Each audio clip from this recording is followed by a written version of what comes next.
Welcome, and thank you everyone for being with us today. My name is Zenith, and I'm here with Rafael, and we're here to talk about Tantra Speed Date.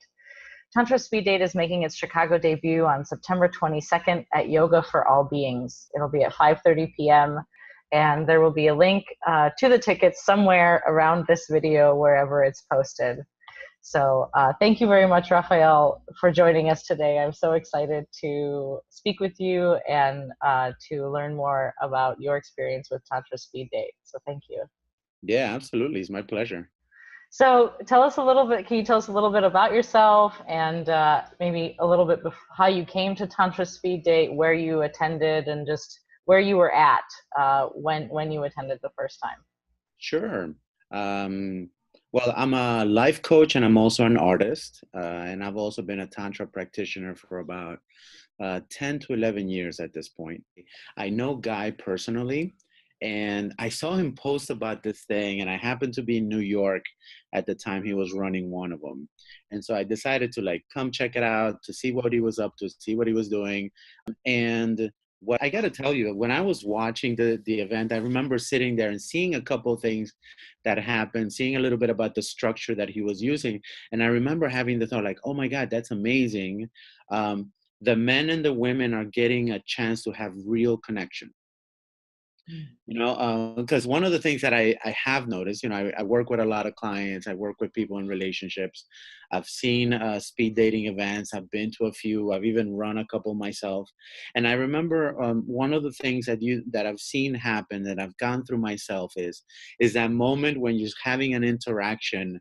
Like when I've had an interaction with a woman, and then I'm like, oh, I want to get her number. I want to like somehow, and then your mind starts running crazy and you're like pulling for stuff and you're like, oh my God, like, how do I do it? And then it gets totally awkward.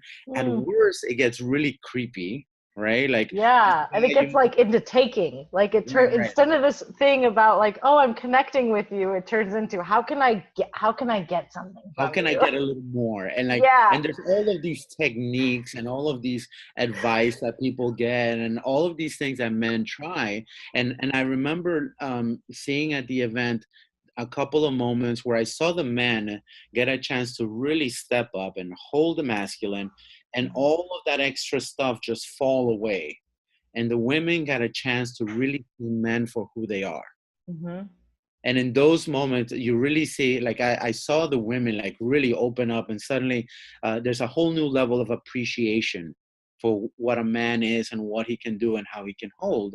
And the beautiful thing is when that happens, it's basically like when we as men get a chance to get our weirdness and creepiness out of the way, we actually get the nourishment we want, like we actually get to have the connection with a woman Hmm. that we've been dying for, like that all of these other things are meant to help us do but never do. And so I remember being very impressed by that, like, wow, like I could feel the touch, I can feel the connection. And there's been a couple of times where I've been deeply touched and I've even cried, like I've felt Oh. the tears of like oh my God, like it's been so long since I've connected with someone in this. Yeah. And I've seen the opposite as well. I've seen a lot of women go through, because I'm also a facilitator. And so Uh-huh. I have facilitated in San Francisco and in London as well. And I've seen it time and time again, those moments where at a certain point, the women get a chance to also get the nourishment they want in a clean way, Hmm. without the extra clinginess, without the fear of like, oh, if I let this man in, what do I owe him? Yes. Right? Yeah. Or like, or what's he going to take? Or can we actually stop at where it feels good? Or is he going to keep trying to force more to happen? Yeah. And can I say no? Can I take care of myself? Can I reveal the part of myself that I find undesirable? And Yeah. can that part be held? So I'm so grateful for all the things that you just said. They were so good.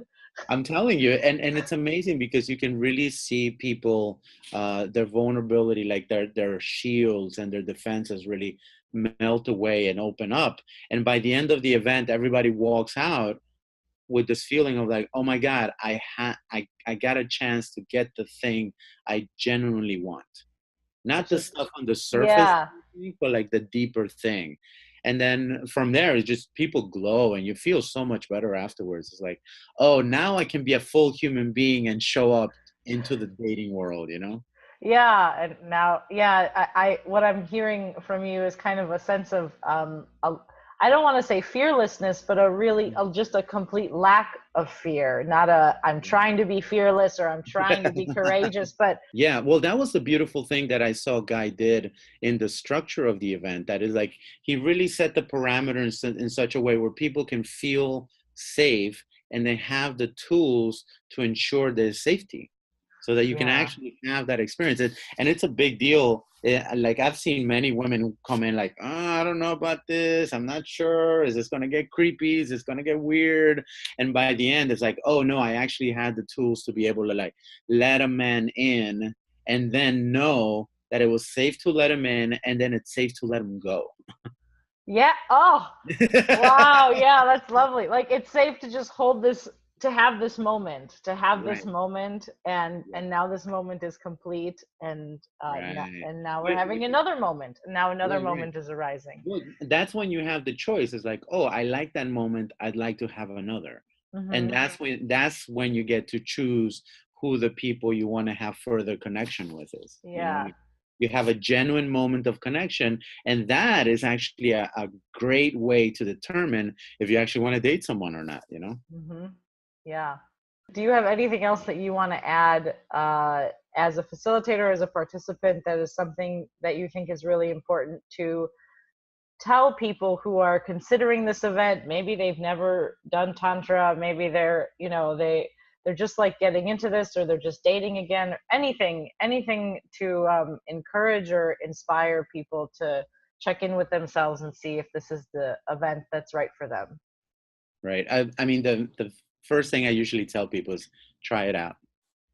Just try it out and see what happens. Because what I've seen consistently is that everyone who comes to the event, whether they're long-term practitioners or they just never heard of any of this stuff, what inevitably happens is you walk in and you have an experience where generally 9 times out of 10, you get some tool of how to do better on your next date. Mm. And that to me is just worth it. If you never come back to the event again, you have one tool that'll make your next date a little bit better. And that is like, yeah, that's totally worth it. Rafael, thank you so much for speaking with us today. Tantra Speed Date will be making its Chicago debut on September 22nd at Yoga for All Beings, 5:30 p.m. Please join us. I will be there. And we're looking forward to having you. Thanks again, Rafael, It for was my speaking pleasure. Thank you very much for with having me me. today. Okay, wonderful.